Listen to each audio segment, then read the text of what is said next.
Hello বন্ধুরা, আর একটি নতুন ভিডিওতে তোমাদের সবাইকে স্বাগতম। আর আজকে খেতে খেতে ভিডিওটা শুরু করলাম। আর আজকে সকালের টিফিনে দেখো বাটার রুটি, কলা, ডিমের পোচ বানিয়েছি। আর আজকে আমি নিজেই বানিয়েছি, কারণ সকাল থেকে সেই শুয়ে আছি, প্রায় এই 4-5 দিন হলে শুয়ে আছি, কোনো কাজকর্ম কিছুই করছি না। শুধুমাত্র ওই রাত্রেবেলা বাবার জন্য তেলকোয়ের রেসিপিটা বানিয়েছিলাম, জাস্ট ওইটুকুনি, শুধু খন্তিটাই নেড়েছি, বাকি কোনো কিছুই আমি করিনি। সেজন্য আজকে ভাবলাম সকালবেলা যাই, গিয়ে একটু সকালবেলা টিফিনটা অন্তত বানাই। তো এই টিফিন বানিয়েছি। আজকে বলেছিল দিদিভাই খিচুড়ি খাবি, বানাবো বলছে। আমি বললাম না, আমি খিচুড়ি খাবো না। আর প্রত্যেক দিনেই 3-4 বার ভাত খেতে আমার একদমই ভালো লাগে না। আর সেজন্য যেন মনে হচ্ছে আমি ওয়েটটা বেড়েই যা চলেছে। তো ওই জন্য ভাবলাম এতে হেলদি খাবার দাবার খাই, শরীরটাও ভালো থাকবে, মন টন সব কিছুই ভালো থাকবে। আর কালকে প্রায় রাত থেকে বৃষ্টিও হচ্ছে, বাইরে মেঘও করে রয়েছে। আর জামা কাপড় ধুয়ে আমি ওখানে রেখে দিয়েছি, কেউ আর মেলতে যাওয়া হয়নি, কারণ অনেকটা ভারী তো সেই কারণে। তো চলো খাওয়া দাওয়া সেরে নিই। আর আজকে বাবার বন্ধু সকালবেলা এসে চা দুটো দাও, হ্যাঁ দুটো দাও এসেছে। তো ওই জন্য সকালবেলা দুবাই চা দিয়ে দিলাম, একটুগুলো মনে জল, আর এখন একটু ঝুড়ি মাছ, চানাচুর, ডিম ভাজা, মুড়ি দিচ্ছি। বাবা এখানে বসে রয়েছে, কথা বলছে। আর তেল দিচ্ছি? হ্যাঁ তেল দিচ্ছি। বলছি ওটা একটা প্লেটে দুটো সরাও, আমি প্লেটে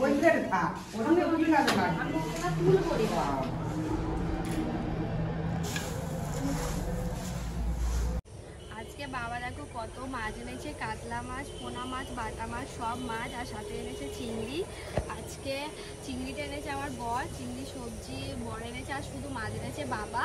তো আজকে ভাবছি এই মাছের ঝাল করবো, আর চিংড়ি দিয়ে কুমড়োর তরকারি করবে একটা। তো চলো যাই, গিয়ে পরিষ্কার করি। আর বিকালে কাশীনগর যাওয়া ভাবছি মাকে নিয়ে, মা কি কিনবে বলছে, তো মা বলে না কোনোদিন, তো আজকে বললো। তো চলো সবাই বেলা 11টার সময় বলে একটু চা খাবো, চা করে দিই। তো চা দুধ নিচ্ছে মা কদিন আমার জন্য, কারণ আমি অপারেশন হয়ে এসেছি, আমার একটু প্রোটিনের প্রয়োজন। ওই জন্য মা যারা গরুর দুধ দেয় তাদের কাছ থেকে নিয়েছে, তো খাঁটি দুধ একদম। তো মা নিয়েছে, ওই জন্য দুধটা এদিকে গরম বসিয়েছি। আর তারপর একটু চা করে খাবো। জ্বলছে না কেন?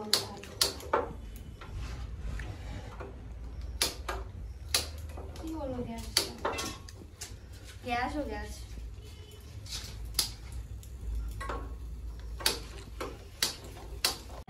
বাটা মাছগুলো একদমই ঝোল বা কিছুই করছি না, একটু হালকা করে সর্ষে পোস্ত দিয়ে ঝাল করছি, যেটা কিন্তু খেতে খুব ভালো হয়। আগের দিনে বাবা খেয়ে বলেছিল খুব সুন্দর হয়েছে।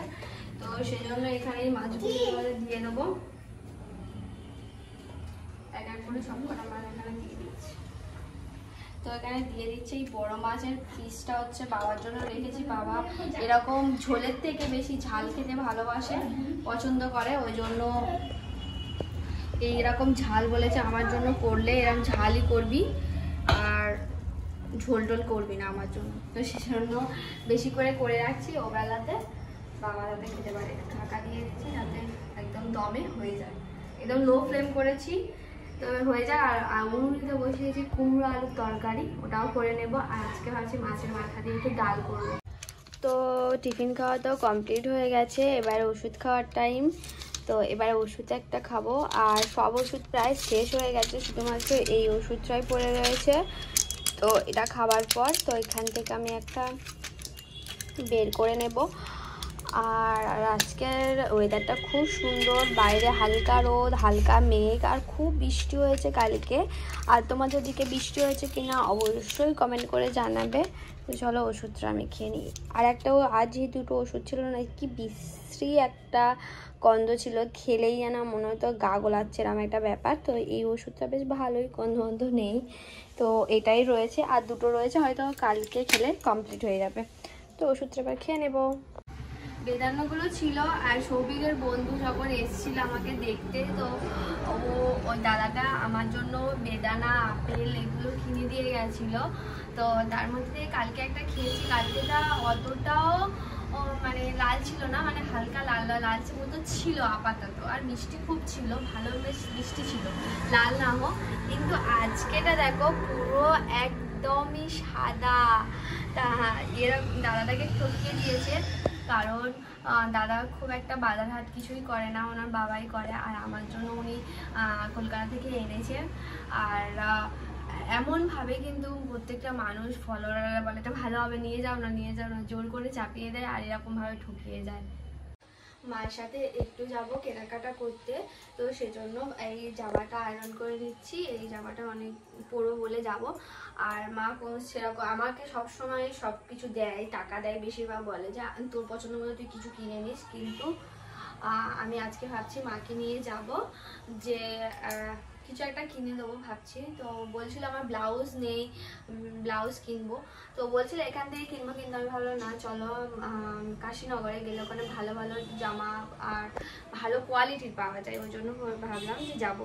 তো সেজন্য তাড়াতাড়ি রেডি হয়ে নেবো আর জামাটা তাড়াতাড়ি আয়রন করে নিই। চলো। আজ আমার শাশুড়ি মাকে দেখি একটা ছেঁড়া ব্লাউজ পরে ঘুরছে, তা আমি বললাম চলো আজকে তোমার জন্য দুটো ব্লাউজ কিনে দেবো। মারা তেমনভাবে নিজেদের ছেলেমেয়ের কাছে বলে না যে আমার এটা চাই ওটা চাই, কিন্তু মারা সবসময় ছেলে মেয়ে যে ভালো থাকে সব কিছু দেওয়ার চেষ্টা করে। তো সেই জন্য আমি চলে গেছিলাম একটু আজকে আমাদের এখানে কাশীনগরে বড় বাজারে, আমি আমার বর শাশুড়ি আর ফুকু এসে এখানে পিওর কটনের যে ব্লাউজগুলো থাকে একদম সিম্পল, যেগুলো এক ঢালাইয়ে, সেগুলো এখান থেকে নিয়ে নিলাম। দুটো নিয়েছি। আমি বললাম আর কিছু নেবে, বলে না আর কিছু নেব না, আমাকেই বললো পছন্দ করে দে। আমি বললাম খয়েরি কালার নিতে হবে না, একটা চেরি লাল নিলাম, আর সাথে একটা স্লিভলেস একটা নিলাম, আর একটা এমনি ছোটো হাতা নিয়েছি। তো তারপরে নিয়ে নেওয়ার পর বললাম আর কিছু নেবো না। আমি বলি ওখানে দেখো একটা শাড়ি খুব সুন্দর লাগছে, ওই শাড়িটা নিতে চাও? বলেছে না এখন আর আমার শাড়ি লাগবে না, কোথাও যায় না তাই না। তো সেজন্য এখান থেকে ব্লাউজ নিয়ে চলে গেছিলাম একটু স্মার্ট পয়েন্টে। এখানে এসে দেখলাম আমি কয়েকটা বাজার করলাম যে এই কোনটা লাগবে না লাগবে। তো মা জিজ্ঞেস করছিল এইগুলো কত দাম, এগুলো কত করে, কত আছে, সেগুলো বলছিলাম। আর এখানে তো প্রায় সময় একটু আধটু চলে, মানে ছাড় চলে, তো সেজন্য আমি এখানে এসেছিলাম। আর এখান থেকে দেখো সংসারের টুকিটাকি জিনিসও নিয়ে নিলাম। আমি ভাবতেও পারি না যে মেয়েটা এত নিজের জিনিস কিনতো, সেই মেয়েটা এখন কত সংসারী হয়ে গেছে, কত বড় হয়ে গেছে। এখন সেই সংসারটা কিভাবে চলবে, সংসারের প্রত্যেকটা জিনিস কি লাগবে সেটারও খেয়াল রাখতে শুরু করেছে। আমাকে সত্যি কথা বলতে গেলে চিনতেও পারি না।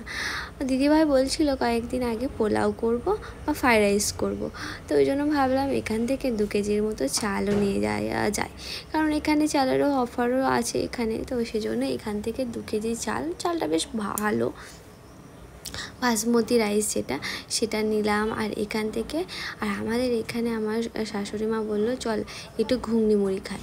আমি বললাম শরীরটা খারাপ লাগছে। আমার মা রান্না করছিল, আর মা পুরো ঘেমে একাকার হয়ে গেছে এই গরমের মধ্যে। তো আমি গেছিলাম, ভাবলাম মায়ের সাথে একটু সাহায্য করে দেবো, মারও কষ্ট হচ্ছে এই গরমের মধ্যে রান্না করতে। তো তারপরে এত কষ্ট হচ্ছে আমার, আর ব্যথা করছিল, আর কেমন দম নিতে পারছিলাম না, কেন কষ্ট হচ্ছিলো। মা বলে ঠিক আছে তুই যা শো, আর আমি করে নিচ্ছি। তো সাহায্য করবো বলে গেলাম, কিন্তু নিজেই করতে পারলাম না, আমার নিজেরই খারাপ লাগছে।